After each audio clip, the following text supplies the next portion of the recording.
अस्सलाम वालेकुम दोस्तों, welcome to dashing lyceum. Date है आज की 20 फरवरी 2023 और आप सबको खुशामदीद कहते हैं आज के एडिटोरियल डिस्कशन सेशन में। आज हम एक इशू को डिस्कस करेंगे, वो है थ्री फ्रंट वॉर, और ये डेली टाइम्स के आज के न्यूज़पेपर से लिया गया है। इसमें यह बताया गया है कि पाकिस्तान पिछली 2 दिहाइयों से जो 3 फ्रंट पे वॉर लड़ रहा है, पहला है टेररिज्म का, दूसरा है इंडियन जो ईस्टर्न फ्रंट है हमारा इंडिया के साथ जो सीज फायर वायलेशन होती रही है लाइन ऑफ कंट्रोल पे, और तीसरा जो डिस इन्फॉर्मेशन है, और फिफ्थ जनरेशन वारफेयर को पाकिस्तान ने कैसे काउंटर किया, और पाकिस्तान की जो फोर्सेस हैं गवर्नमेंट और आवाम ने कैसे जो इंडिया का नेफेरियस प्रोपोगंडा था उसको डिसमेंटल किया। और दूसरा जो कि मैं हाईली रिकमेंड करता हूँ, आज हम इसके बारे में डिस्कस तो नहीं करेंगे बट मैं आपको ये मोस्ट रिकमेंड करता हूँ कि आप इस आर्टिकल को ज़रूर पढ़िएगा। ये है हाइड्रोपॉलिटिक्स ऑफ हेट, ये आज के द न्यूज़ इंटरनेशनल जो द न्यूज़ है न्यूज़पेपर उसके अंदर पब्लिश है। और ये इस बारे में है कि जो हमने पिछली वीडियो में इंडस वाटर ट्रीटी पढ़ी थी, ये उसको फर्दर इलेबोरेट कर रहा है, ये उसको क्रिटिकली एनालाइज कर रहा है और इसके जो फर्दर पॉइंट्स हैं वो उस पर डिस्कशन करता है। ठीक है, और उस टॉपिक को जो हमने पिछली वीडियो में पढ़ा है, अगर आपने वो नहीं देखा तो पिछली वीडियो आप जरूर देखिए। तो चूंकि पीएमएस आ रहा है, ये वाटर का जो इशू है इंडिया के साथ, और इंडिया चूंकि यूनिलैटरली इंडस वाटर ट्रीटी से एग्जिट करने की कोशिश कर रहा है, तो ये मेरे ख्याल से पीएमएस में एक हॉट टॉपिक रहेगा। और दूसरा जो एक नई टेररिज्म की लहर हमें देखने को मिल रही है पाकिस्तान में, उसके क्या कॉजेज़ हैं और वो कैसे पाकिस्तान को इम्पेक्ट कर रही है। पाकिस्तान ने बहुत मुश्किल से टेररिज्म के ख़िलाफ़ एक बहुत बड़ी वॉर लड़ी है हमारी सिक्योरिटी एजेंसीज़ ने, तो ये क्यों वापस टेररिज्म राइज हो रहा है और इसकी क्या वजूहात हो सकती हैं, उसके बारे में थ्री फ्रंट वॉर के ऊपर हम इसमें बात करेंगे। दोस्तों, थ्री फ्रंट वॉर, चूँकि हम पीछे इसका इंट्रोडक्शन पढ़ चुके हैं कि इसमें मेजरली किन एरिया को हिट किया जाएगा और किन पॉइंट्स पे हम इस पर डिस्कशन करेंगे, वो है कि पाकिस्तान पिछले 2 डिकेड्स में जो वार ऑन टेरर 2001 में यूएस की तरफ से शुरू हुआ वार ऑन टेरर, ठीक है, उसमें पाकिस्तान फ्रंट लाइन स्टेट रहा। तो पाकिस्तान एक तरफ तो वेस्टर्न फ्रंट पे लड़ता रहा, दूसरा टेररिज्म के खिलाफ, तीसरा ईस्टर्न फ्रंट पे। इंडिया का इसमें पर्पस ये था कि इंडिया ये चाहता था कि पाकिस्तान की जो फोकस है वो वेस्टर्न फ्रंट से हटा के ईस्टर्न फ्रंट पे लाया जाए और पाकिस्तानी आर्मी को ईस्टर्न फ्रंट पे भी एंगेज किया जाए। तो उस दौर में पाकिस्तान 3 फ्रंट पे लड़ता रहा है। इस तरह का सक्सेस रेट किसी भी आर्मी का नहीं देखने को मिला पूरी दुनिया में, जैसा कि बेहतरीन तरीके से पाकिस्तान आर्मी ने इन तीनों इश्यूज को टैकल किया। तो ये टॉपिक आप पाकिस्तान अफेयर में डिस्कस कर सकते हैं, ये करंट अफेयर का इशू भी है, आईआर में भी इसमें आर्गूमेंट लिए जा सकते हैं, और ख़ास तौर पे जो एसए है ये इस दफ़ा पीएमएस में हो सकता है कि पूछा जाए। टेररिज्म चूँकि ये हॉट टॉपिक है, इस वक्त दोबारा से राइज अप हो रहा है और इसके क्या इम्प्लीकेशंस होंगे पाकिस्तान पे, ये इकोनॉमी पे किस तरीके से इम्पेक्ट कर रहा है। ठीक है जी, तो ऐसे में इसके बारे में जो आज हम आर्गूमेंट पढ़ेंगे वो फैक्ट एंड फिगर, ये आपके एंड पे काम करने वाला है कि आपने इसके fact and figure find out करने, कुछ हम इस आर्टिकल में भी डिस्कस करेंगे। ठीक है जी, तो आइए चलते हैं आज के हमारे आर्टिकल में क्या लिखा है उसके बारे में डिस्कस करते हैं। तो सबसे पहले दोस्तों, इस आर्टिकल में US invasion of Afghanistan in the aftermath of 9/11, एक 9/11 का इंसिडेंट होता है, आप सबको पता है, और उसमें वर्ल्ड ट्रेड सेंटर को चूँकि हब होता है वो अमेरिका में पूरी दुनिया की ट्रेड का, वहाँ पर 2 प्लेन क्रैश किए जाते हैं और टेररिस्ट ऑर्गेनाइजेशन की तरफ से अमेरिका इसका इल्ज़ाम लगाता है उसामा बिन लादेन पे, और वो अफगानिस्तान गवर्नमेंट को प्रेशराइज करता है कि वो उसामा बिन लादेन और अलकायदा को उनके हैंड ओवर किया जाए ताकि वो उससे जस्टिस कर सके। अब तालिबान का ये मौक़िफ़ होता है कि आप अगर किसी पे ये इल्ज़ाम लगा रहे हैं कि वो इस टेररिस्ट अटैक में शामिल था, तो आप वो जो एविडेंस हैं वो हमारे साथ शेयर कीजिए और हम अपनी कंट्रीज के लॉ के मुताबिक उस पर एक्शन लेंगे। बट जब ये एग्रीमेंट नहीं हो पाता तो अफगानिस्तान ये भी ऑफर करता है कि हम किसी थर्ड कंट्री में इस पे ट्रायल कर सकते हैं। एक सुपर पावर होने के नाते यूएसएसआर के खिलाफ एक बहुत ही स्प्लेंडेड विक्ट्री मिली थी, उसकी वजह से और अपनी ताकत पे ज़्यादा ट्रस्ट करके वो अफगानिस्तान पे अटैक कर देता है। अब जब ये अटैक होता है दोस्तों, तो शुरू में तो अब जो अमेरिकन्स हैं उनको बहुत बड़ी कामयाबी मिलती है। वो जो तालिबान की गवर्नमेंट है, गवर्नमेंट को उनको तो ओस्ट कर देते हैं, उनको तो निकाल देते हैं काबुल से। ये चूंकि इनिशियल विक्ट्री होती है, तो इसके जोन में आके वो क्या करते हैं, वो इराक में एक नया महाज खोल देते हैं। और इराक की जो वॉर है वो वेपन ऑफ मैस डिस्ट्रक्शन के नाम पे वो लड़ी जाती है। बल्कि उसका जो असल कॉज है वो आप सबको पता है कि जो मिडल ईस्ट के नेचुरल रिसोर्सेज हैं वो उनका प्राइम हदफ होते हैं। क्योंकि इराक में अमेरिका को वेपन ऑफ मैस डिस्ट्रक्शन तो नहीं मिलते, ठीक है, बट वो दूसरे जो उसके नेचुरल रिसोर्सेज हैं, जो ऑयल है और बाकी जो नेचुरल रिसोर्सेज हैं, उसको एक्सट्रैक्ट करते हैं और उसको एक्सप्लॉइट करते हैं। तो इराक पे अटैक करने की वजह से अमेरिका क्या करता है, दो फ्रंट खोल लेता, ठीक है, फाइटिंग ऑन टू थ्रेड्स, दो मुख्तलिफ जो कि एक दूसरे से हज़ारों किलोमीटर दूर फ्रंट्स हैं, मुख्तलिफ बैटल ग्राउंड पे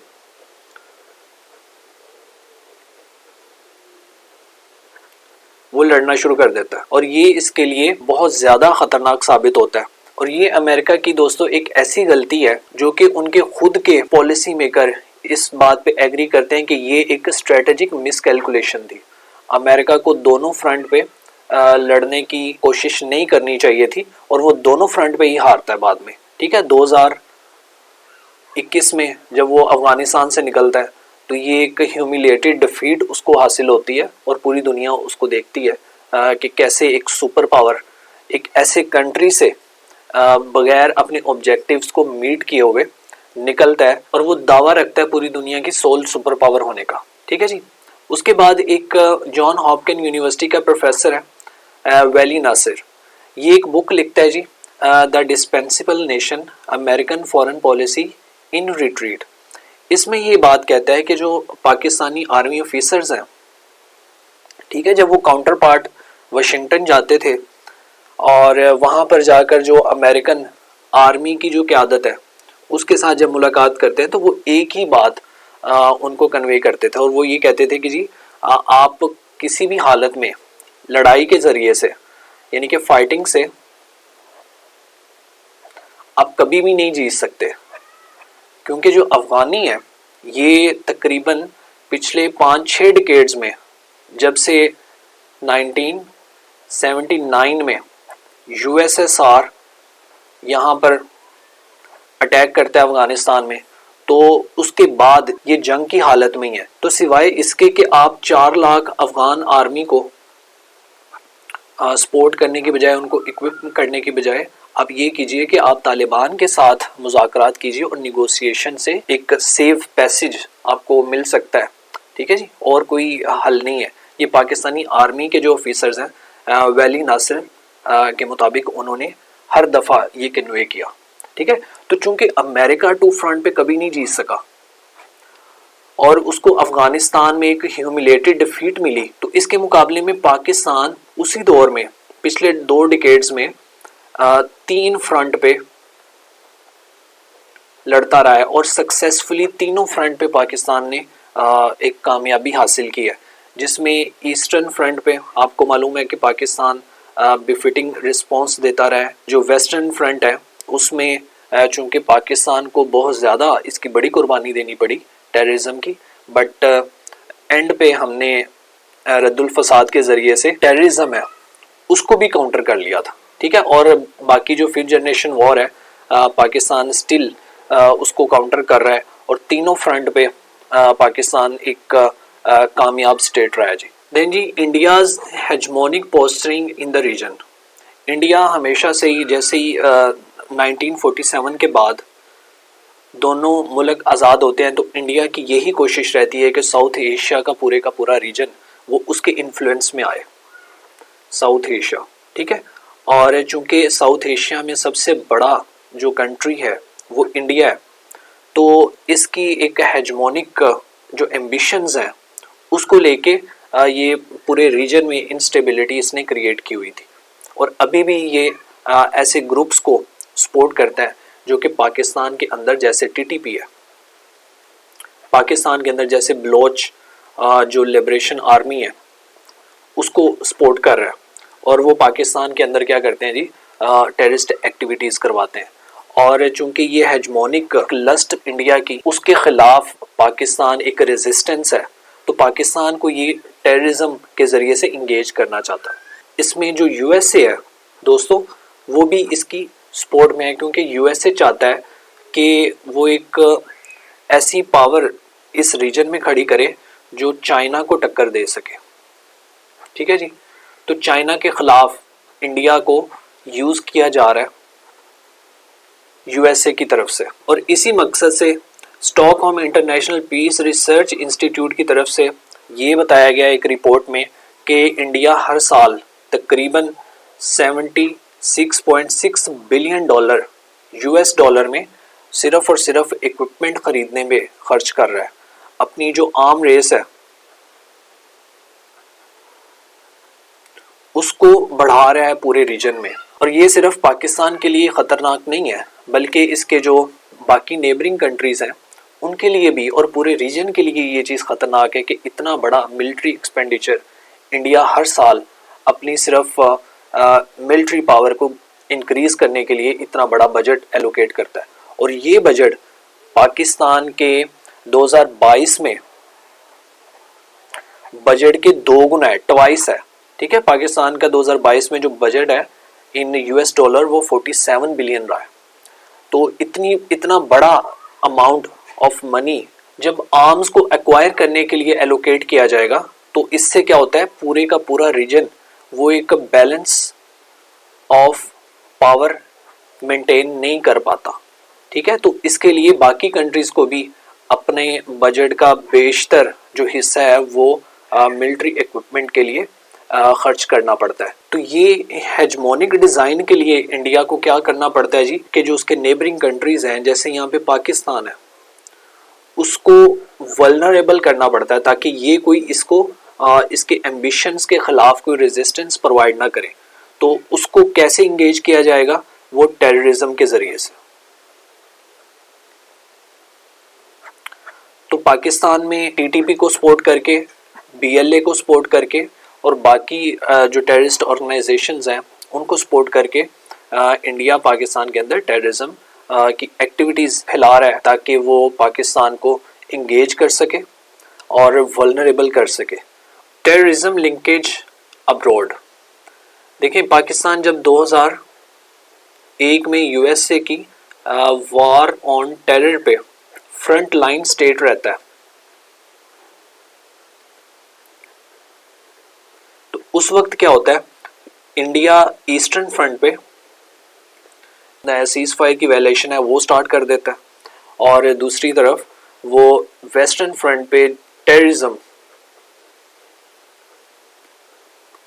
उसकी एक्टिविटीज को पाकिस्तान के खिलाफ इनहेंस कर देता है।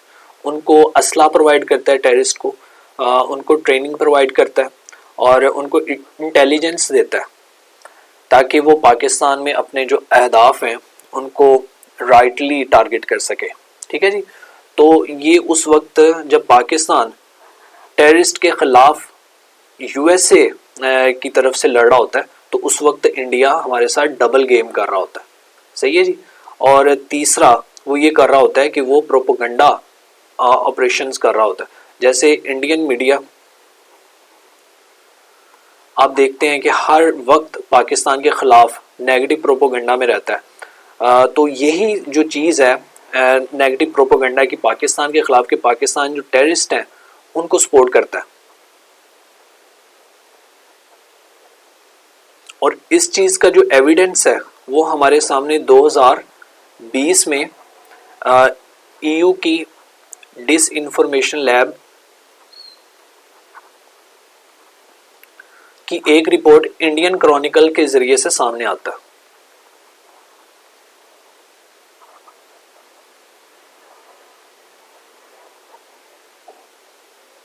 ईयू ने एक एक्सटेंसिव रिसर्च के ज़रिए से ये मालूम किया कि जो इंडिया क्रॉनिकल के ज़रिए से, ये इस रिपोर्ट का नाम है कि इंडिया पाकिस्तान के ख़िलाफ़ जो एक नेगेटिव प्रोपेगेंडा है उसके अंदर शामिल है, और ये असल में 5th जनरेशन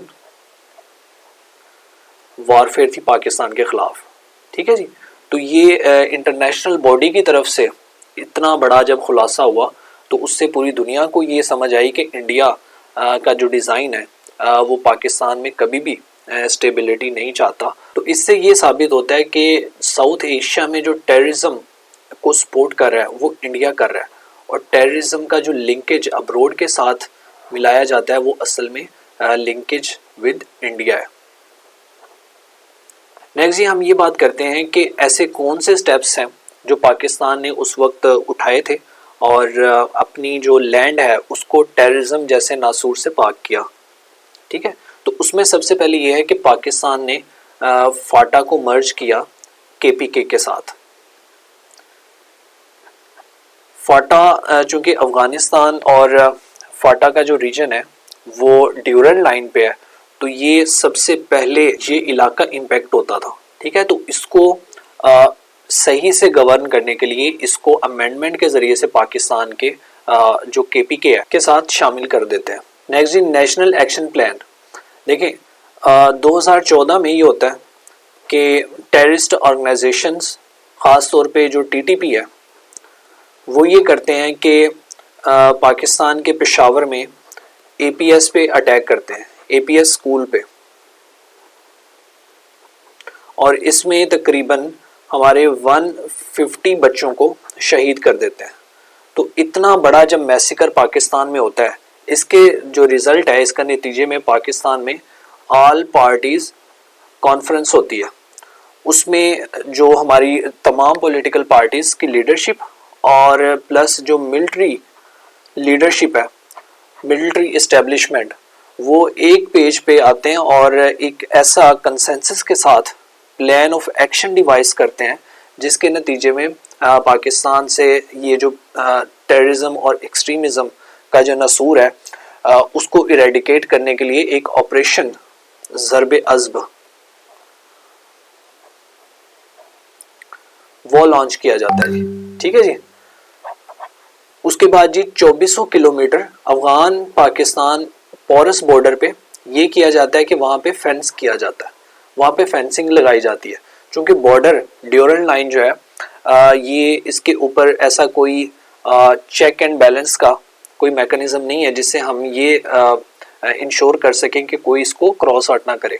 ठीक है, क्योंकि ये पोरस बॉर्डर है और कोई भी एक दूसरे की तरफ बगैर किसी रुकावट के वो आ जा सकता था, जिसकी वजह से ये जो टेररिस्ट ऑर्गेनाइजेशंस हैं ये पाकिस्तान में आती हैं और यहाँ पर हमारे इलाकों में जो अपनी टेररिस्ट एक्टिविटीज़ हैं उनको स्केल अप करती हैं जी। और एंड पे जो इनकी जो लीडरशिप है टेररिस्ट की, उनको स्लीपर सेल से और अपने हाइड आउट से निकाल के इनको किल किया जाता है।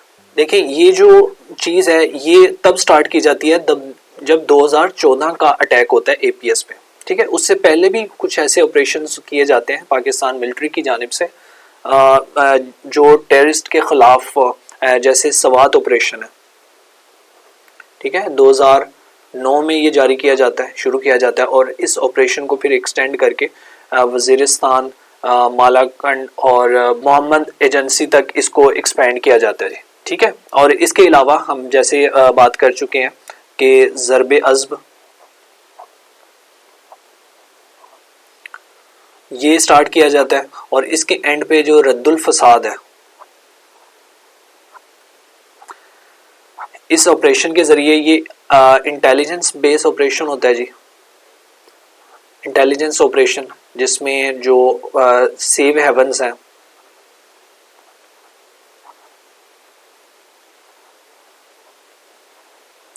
वहाँ से टेररिस्ट को एलिमिनेट किया जाता है ऑपरेशन इंटेलिजेंस के ज़रिए से, और पूरे पाकिस्तान से जहाँ भी वो स्लीपर सेल्स मौजूद होते हैं जिनमें ये लोग अपने सिंपथाइज़र के साथ मौजूद होते हैं और time to time Pakistani forces पे और सॉफ्ट टारगेट्स पे अटैक करते हैं, उनको एलिमिनेट किया जाता है आस्ता आस्ता। नेक्स्ट हम ये देखते हैं कि रिसेंट जो टेररिज्म की एक्टिविटीज़ राइज हो रही हैं पाकिस्तान में, उनकी क्या वजूहात है। तो उसमें सबसे पहले जो बन्नू का CTD कॉम्प्लेक्स पे 25 टेररिस्ट की जानिब से अटैक किया जाता है और उसके अमले को हॉस्टेज बनाया जाता है, जिसको बाद में फिर पैरामिलिट्री फोर्सेस जिसमें SSD कमांडोज CTD कंपाउंड को क्लियर करते हैं और 25 टेररिस्ट हैं उनको न्यूट्रलाइज करते हैं। और ऐसे ही इसके बाद फिर इस्लामाबाद में सुसाइड बॉम्बिंग होती है, जिसमें इलाके में खौफ और राज फैलाया जाता है। इसके बाद आप देखते हैं कि पेशावर मॉस्क में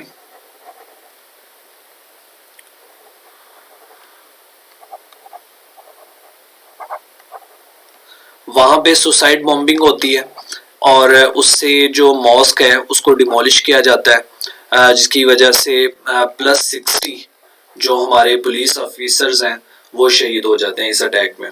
और अभी रिसेंटली आप देखते हैं कि कराची में जो कराची पुलिस का हेडक्वार्टर है वहाँ पर अटैक किया जाता है। नेक्स्ट आइए ये देखते हैं कि टेररिज्म का इकोनॉमी पे क्या इम्पैक्ट होता है। हमारी इस वक्त जो इकोनॉमी की कंडीशन है वो अभी क्राइसिस में है और ये क्राइसिस दिन ब दिन बढ़ता जा रहा है। तो टेररिज्म का इकोनॉमी पे इम्पैक्ट ये होता है कि फॉरेन डायरेक्ट इन्वेस्टमेंट ये कंट्री में नहीं आती। कोई इन्वेस्टर पाकिस्तान में अपना पैसा नहीं लेके आता और दूसरी जो मल्टी नेशनल कॉरपोरेशंस हैं वो पाकिस्तान से चली जाती है। ठीक है, तो ये डायरेक्ट इम्पैक्ट होता है हमारी इकोनॉमी पे। और अगर इकोनॉमी नीचे जाती है तो उससे जो डोमेस्टिक मिलिटेंट्स है वो राइज अप होती है। तो इससे ये है जी, जब इकोनॉमी नीचे जाएगी तो उसकी वजह से जो इकोनॉमिक इनसिक्योरिटी है वो राइज अप होगी और इसका डायरेक्ट इम्पैक्ट होता है पॉवर्टी से। जितनी ज्यादा पॉवर्टी होगी उतनी ज्यादा इकोनॉमिक इनसिक्योरिटी होगी और ये सारे फैक्टर्स मिलके डोमेस्टिक मिलिटेंट्स को एक्सपेंड करते हैं, मिलिटेंट्स को बढ़ाते हैं। ठीक है, इसकी पॉसिबिलिटी को बढ़ाते हैं। पाकिस्तान में जो टेररिज्म की एक नई लहर आई है उसमें सबसे बड़ा जो एक कंड्यूसिव इन्वायरमेंट है वो उनको प्रोवाइड कर रहा है तालिबान। तालिबान की गवर्नमेंट अफगानिस्तान में ये TTP के लिए प्लस दाइश के लिए ये हाइडआउट्स प्रोवाइड करते हैं। ठीक है, ये तालिबान गवर्नमेंट अफगानिस्तान तालिबान के अंडर TTP और दाइश और दूसरी टेररिस्ट ऑर्गेनाइजेशन के लिए कंड्यूसिव एक सेफ हेवन प्रोवाइड करते हैं। और ये जो बाकी टेररिस्ट हैं ये अपने नेबरिंग कंट्रीज पे अटैक करते हैं। USA के 2021 में अफगानिस्तान के विड्रॉ के बाद जो USA की हाईली सोफिस्टिकेटेड वेपनरी है वो टेररिस्ट के हाथ लग जाती है। इन वेपनरीज में जो हाई टेक्नोलॉजी इस्तेमाल की है जैसे विजन है, जैसे प्रिसीजन गाइडेड चीजें हैं, वो सारी की सारी इस वक्त टेररिस्ट इस्तेमाल कर रहे हैं। ठीक है, तो इनके जो अभी के मौजूदा जो वेपन्स हैं वो जो प्रीवियस वेपन्स हैं उनसे मल्टीपल टाइम्स ज्यादा एक्यूरेट है। नेक्स्ट हम इस चीज पे बात करते हैं कि तालिबान की तरफ से जो पाकिस्तानी गवर्नमेंट है उसके और TTP के दरमियान एक निगोशिएशन टॉक्स करवाई जाती हैं और इसमें दोनों इस बात पे एग्री होते हैं कि सीज फायर किया जाएगा। ठीक है, और ये टेम्परेरी होता है। उसके बाद गवर्नमेंट इस चीज का मुतालबा करती है TTP से कि इनको डिसआर्म होना पड़ेगा। ठीक है, और TTP का एक जो मुतालबा होता है पाकिस्तानी गवर्नमेंट से वो होता है कि आपने जो फाटा का मर्जर है KPK में उसको रिवर्स कीजिए और इसके बगैर हम आगे नहीं बढ़ेंगे। ठीक है, तो चूंकि ये चीज पाकिस्तानी गवर्नमेंट को एक्सेप्टेबल नहीं है तो इनकी आगे बात नहीं बढ़ती, जिसकी वजह से अभी नवंबर में जाके ये जो सीज फायर टेम्परेरी इन्होंने साइन किया था TTP इसको कैंसिल कर देती है और वापस पाकिस्तानी मिलिट्री और पैरा मिलिट्री और दूसरे जो इंटेलिजेंस के इदारे हैं उनके ऊपर अटैक शुरू कर देती है। और फिर ये करते हैं कि जो ड्यूरेंट लाइन पे जो फेंस लगी है उसको ये काट देते हैं और ये पाकिस्तान के जो दूसरे शहर हैं उसमें अपनी टेररिस्ट एक्टिविटीज़ को बढ़ाना शुरू कर देते हैं, जिसकी वजह से हमें ये देखने को मिलता है कि अभी जो एक नया स्पाइक टेररिज्म में आया है वो इसी वजह से आया है। एंड पे एक छोटी सी असाइनमेंट है जिसमें क्वेश्चन 1 में ये पूछा गया है कि what are the necessary steps that should be taken by Pakistan to counter the terrorist threat across the border. इसमें आपने अपने सजेशंस देनी है, आप 2 पेजेस पे लिखिए अपना ओपिनियन, अपना एनालिसिस लिखिए और फिर मुझे मेरे जो टेलीग्राम चैनल है उस पे सेंड कीजिए या फिर मेरे दूसरे जो सोशल मीडिया के अकाउंट्स हैं उस पे सेंड कीजिए। होप कि आप आज की डिस्कशन को एंजॉय किया होगा। आप अपना बहुत ज़्यादा ख्याल रखिए।